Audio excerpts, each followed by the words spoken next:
Question 6. Have the Gospels been accurately preserved down through the centuries? This is a terrific question that I have been interested in for a very long time. My first interest in this particular question about the accurate preservation of the Gospels started out when I was a student at Moody Bible Institute. At Moody Bible Institute, I believed, as did my professors, that the Bible is without error in the autographs. In other words, the originals of the New Testament did not have mistakes in them, even if subsequent copies of the New Testament may have mistakes in them. The problem is, we don't have the originals of the New Testament. What we have are thousands of copies of the New Testament that were made, in most cases, centuries later. We don't have the originals. We have copies made centuries later. These copies that were made centuries later contain numerous mistakes, thousands of mistakes, tens of thousands of mistakes, hundreds of thousands of mistakes. This was a problem for me at Moody Bible Institute, and I decided that I wanted to learn more about the Greek manuscripts of the New Testament. I went to Princeton Theological Seminary to study with the foremost scholar in the field, Bruce Metzger. I devoted years of my life to this study. This has been the core of my research for the past 30 years.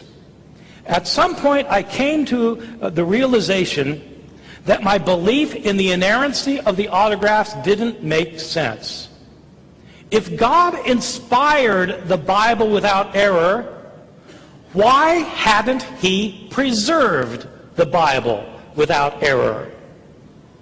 I couldn't think of a good answer then, and I still can't think of a good answer now, even though I think I've heard every answer ever proposed. I couldn't any longer believe that God had inspired the originals because I was sure He had not preserved the original. Let me tell you now what I think about this entire situation, which is that we cannot know whether the Gospels have been preserved accurately through the ages, and I'm going to try and illustrate with you by explaining how it worked. Take the Gospel of Mark. Whenever Mark was written, say it was written in the year 65 or in the year 70, in the city of Rome, say, I don't know where it was made. Whoever wrote Mark put it in circulation, and somebody copied the Gospel of Mark. Then somebody copied that copy, and somebody copied the copy of the copy, then somebody copied the copy of the copy of the copy of the copy. And we don't have any of those copies. Everybody who copied the text made mistakes. Our first surviving copy of Mark probably dates to around the year 220 A.D. That is, 150 years after Mark was first produced. Our first complete copy of Mark comes from the year 350, about 280 years after Mark. We have lots of copies from later times. From thousands of years, if 1,000 years after Mark, we get lots of copies. When you compare all of these copies with one another, they all differ from one another. And what is striking is that the earlier you go to look at the manuscripts, the more differences you find. The earliest copies have the most mistakes. What would happen if we found copies that were still earlier? The only evidence we have is the evidence that survives, which suggests that in the early periods of copying, there was the most mistakes made. How many were made the first month, or the first year, or the first decade? How many mistakes were made in the copy of the copy of the copy, which served as the copy of all the copies that we now have? We have no way of knowing.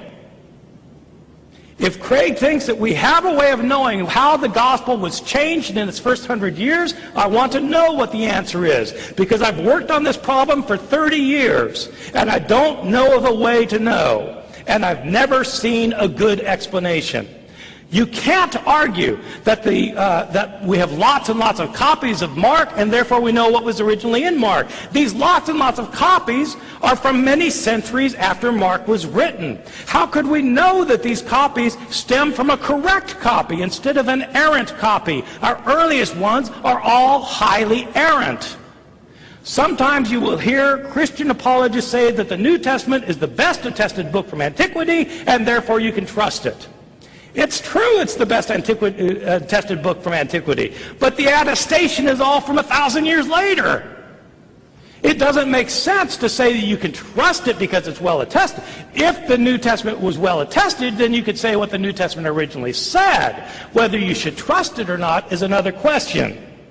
But the reality is we have lots of late manuscripts of Mark and of every other book of the New Testament. We don't have early ones, and the earliest ones we have are filled with mistakes. Question number 5. Do archaeologists and historians use the Gospels as sources? It's very easy to answer the question whether the archaeologists use the Gospels as sources. The answer is flat out no. Archaeologists dig to find material remains from antiquity, and their digs are not based on the study of literary texts such as the New Testament Gospels, as any bona fide archaeologist will tell you. But historians, of course, do use the Gospels as sources, principally as sources for knowing about the life of the historical Jesus. They have to, because there are no other sources that are reliable that exist, which leaves us with a problem, since the only sources that do exist are the Gospels, and they're not reliable either. There's no doubt that the historical Jesus is the most important person in the history of Western civilization. There is no doubt of that at all, in my opinion. But the unfortunate thing about Jesus is that we have such scanty documentation about his life. Most people don't realize this. But Jesus is never mentioned in any Greek or Roman non-Christian source until 80 years after his death. There is no record of Jesus having lived in these sources. In the entire first Christian century, Jesus is not mentioned by a single Greek or Roman historian, religion scholar, politician, philosopher, or poet. His name never occurs in a single inscription, and it is never found in a single piece of private correspondence. Zero, zip references. The first time Jesus is mentioned in a Roman source or a Greek source is by the Roman governor of a province of Asia Minor, a governor named Pliny, in the year 112. 80 years after Jesus' death. And even then Pliny doesn't even name him Jesus. He simply refers to his name Christ in passing. That is the only reference within 80 years of Jesus' death. Jesus is mentioned 2 times, very, very briefly, by the Jewish historian Josephus in the year 93, over 60 years after his death, but he's mentioned in no other Jewish source of the first century at all. If you want to know about Jesus, you have to turn to Christian sources. There is no choice. The earliest Christian source is the Apostle Paul. But to the surprise of many Bible readers, Paul scarcely mentions anything about Jesus' words and deeds while he was living. He says a lot about Jesus' death and resurrection, but almost nothing about his words and deeds while alive.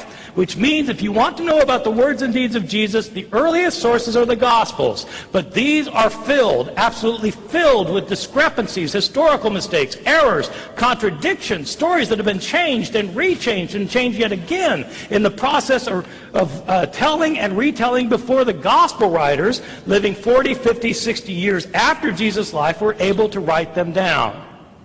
Craig has said, well, eyewitnesses are still alive, so they'd be able to check the accuracy of the stories being told. I've never understood this argument, even though I've heard it for 40 years. Christianity started out as a small group of Jesus followers in Jerusalem, right after his death. Within 30 years, there were Christian communities that were established throughout many of the urban areas of the Roman Empire. There were Christian churches in Palestine, in Syria, in Asia Minor, what we think of as Turkey, in Greece, in Rome, possibly in Northern Africa, almost certainly in Alexandria, Egypt. Hundreds of people were converting. Thousands of people were converting. How did they convert? By people telling them stories about Jesus. Who was telling the stories? If I convert you, and you convert your wife, and your wife converts her next-door neighbor, and next-door neighbor converts her husband, and her husband converts a business associate who goes to another city to convert his business associate, who's telling the stories? Is it eyewitnesses? Are the 12 apostles of Jesus talking to everybody who's telling a story and saying, make sure you get that right? The eyewitnesses are probably in Jerusalem. Where are the eyewitnesses in Ephesus? Where are the eyewitnesses in Tarsus?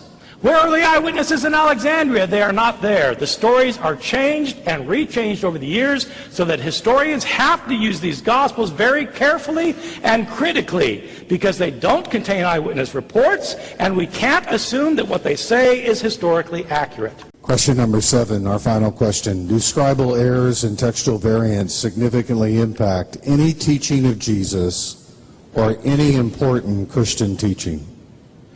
Let me start by saying that when Craig says that the following view is a view of skeptics, that we don't have the originals, we have only copies, that thousands of copies have thousands and 10,000s of mistakes, when he calls that the view of skeptics, it's true, that is the view of skeptics, and it's the view of non-skeptics. It's the view of every scholar who works in this field, including Craig. Everybody agrees. We don't have the originals, we have thousands of copies, and the thousands of copies have tens, if not hundreds of thousands of differences among them.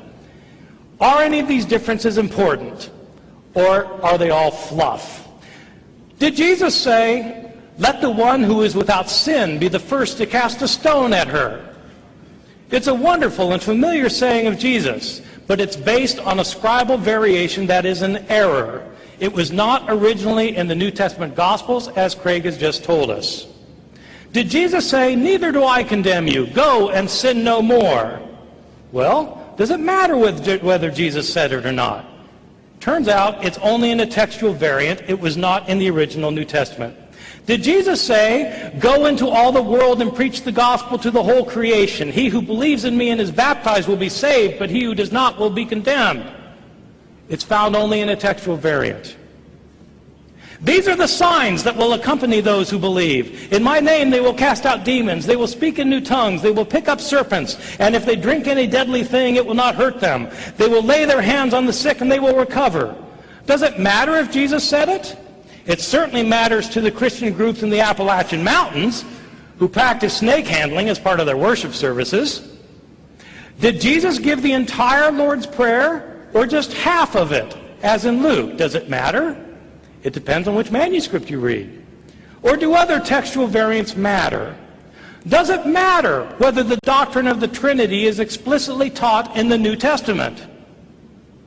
The only verse that comes close to teaching it directly is 1 John chapter 5, verses 7 and 8. There are three that bear witness in heaven, the Father, the Word, and the Spirit, and these three are one. Does it matter if that's in the New Testament? Does it matter whether the Gospel of John ever calls Jesus the unique God or not? It's based on a textual variant. Does it matter whether the Gospel of Luke teaches a doctrine of atonement or not? The view that Jesus died for the sake of others. It depends on a textual variant.